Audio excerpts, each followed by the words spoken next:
Untuk updates ya kemarin jadi sudah saya kami keluarkan report mengenai perkembangan yang kemarin sudah merupakan pertemuan terakhir ya rapat Dewan Gubernur Bank Indonesia yang di akhir tahun 2024 yang sebenarnya memang kita tadinya expect akan ada penurunan 5,75 yang meskipun uh, uh, kondisi marketnya tidak kurang kondusif ya. Mungkin langsung ke slide pertama.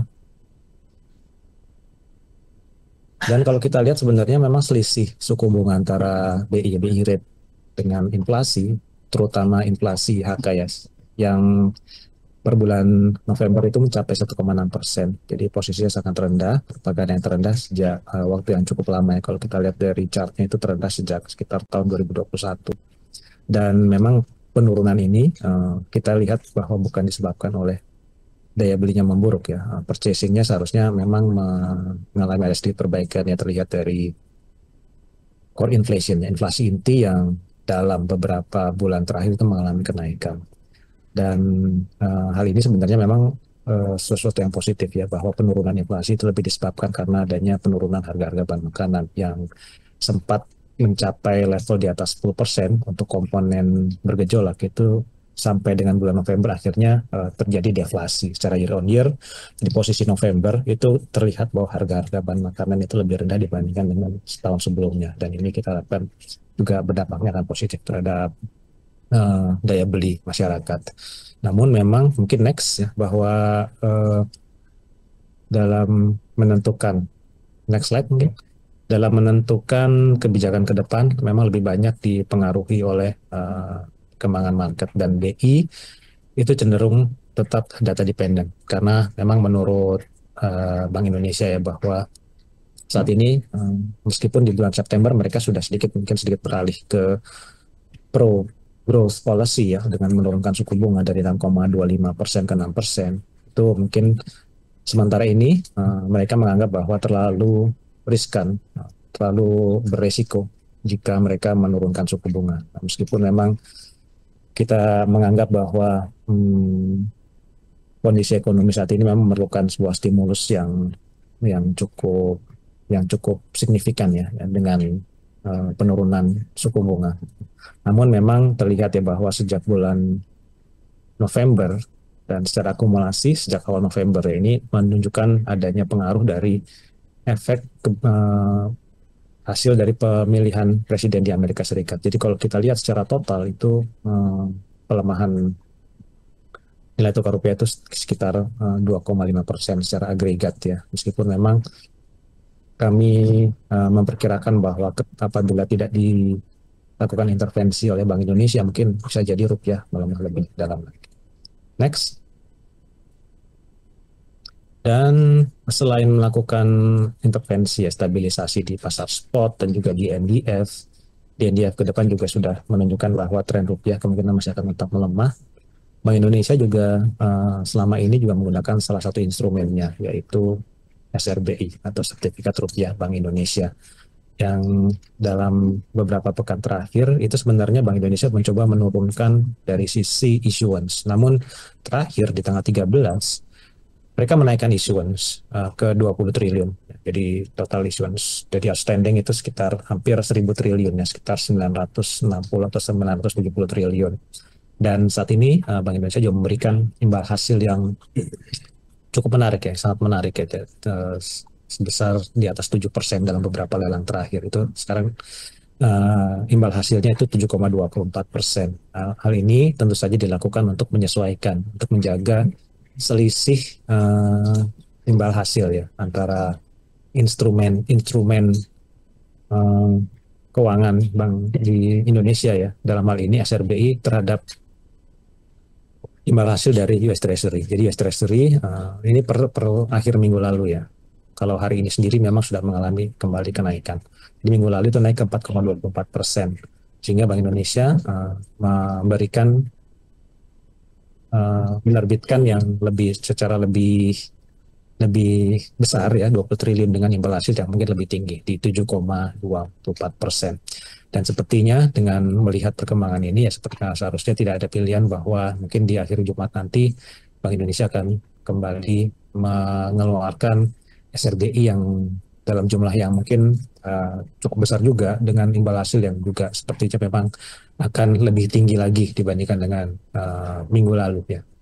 Dengan situasi bahwa US Treasury yield itu terus cenderung mengalami kenaikan karena sinyal ya bahwa the Fed di 2025 mungkin uh, belum belum akan menurunkan suku bunga secara sangat agresif. Next. Dan overall sebenarnya kita melihat di sini ya bahwa meskipun cadangan devisa kita juga masih besar, dan secara umum kondisi keseimbangan eksternal kita dan terlihat dari current account terhadap GDP kita yang masih cukup terjaga ya di bawah 1%. Jadi memang secara fundamental sebenarnya hal ini yang seharusnya mendorong nilai tukar rupiah ke depan itu menguat. Cuman kembali lagi mungkin yang lebih dominan dalam menentukan market dalam jangka pendek itu faktor sentimen, yang dalam hal ini sentimen global itu cenderung memburuk ya, sehingga rupiah juga mengalami pelemahan cukup signifikan. Next. Dan ya kita sebenarnya memprediksi tahun ini tuh MBI rate-nya di 5,75. Tapi memang akhirnya kita agak miss target, dan kita harapkan mungkin penurunannya itu akan dilakukan akan delay ya, lebih lebih dilakukan di tahun 2025 nanti. Jadi dengan keputusan terakhir dari Bank Indonesia akan penurunan akan tetap mempertahankan di 6%. Jadi posisinya memang tidak berbeda dengan posisi di akhir tahun 2023 lalu. Dan kita harapkan apabila sentimen negatifnya mulai mereda, dan mungkin pada akhirnya juga Fed Funds Rate masih akan tetap lanjut menurunkan suku bunga, kita expect bahwa BI rate akan diturunkan 2 kali berarti ya, 50 basis point ke 5,5%, dan akan diturunkan kembali ke 5% di tahun 2026. Next. Nah, ini juga sudah kita sampaikan tadi ya, bahwa market itu bereaksi negatif. DXY-nya naik ke 108, kemudian US Treasury-nya juga mengalami kenaikan, dan memang besar kemungkinan di bulan Januari itu akan tetap dipertahankan sampai dipertahankan di level 4,5%, dan kemungkinan masih terus akan dipertahankan dalam level tersebut. Jadi sepertinya ekspektasi market sampai dengan semester 1 mungkin tidak akan ada perubahan dari Fed Funds Rate, mengingat adanya peluang inflasinya mengalami kenaikan. Next. Dan ya tadi kita sudah sampaikan ya bahwa penurunan the Fed itu sudah widely expected 4,5%, dan sebenarnya kalau kita lihat ruang penurunan masih ada, mengingat selisih antara suku bunga dan inflasi terutama dari headline inflation-nya itu masih cukup besar. Next. Dan memang ini yang menjadi perhatian market ya, bahwa di 2025 nanti itu Fed Funds Rate kemungkinan hanya akan diturunkan 2 kali ya. Jadi terjadi shift yang cukup signifikan dari 3,5 ekspektasi di tahun depan menjadi 4%. Dan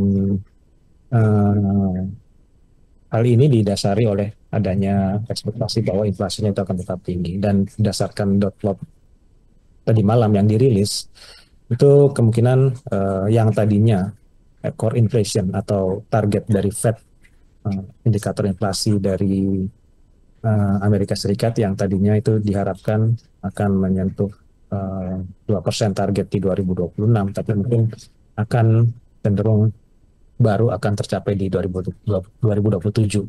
Dan overall sebenarnya Fed menganggap bahwa kondisi ekonomi di Amerika Serikat itu masih cukup baik ya, dan mereka juga menurunkan proyeksi untuk tingkat pengangguran di 2025 itu diperkirakan mungkin sekitar 4,4%, sementara di 2026 itu mungkin masih akan tetap stabil di 4,3%. Jadi overall sebenarnya tidak ada kekhawatiran saat ini bahwa Amerika Serikat itu akan mengalami resesi, dan bahkan kemungkinan di 2025 itu akan lebih baik dibandingkan dengan yang diperkirakan sebelumnya. Mungkin sementara demikian dari saya, kembali ke Glenda. Terima kasih.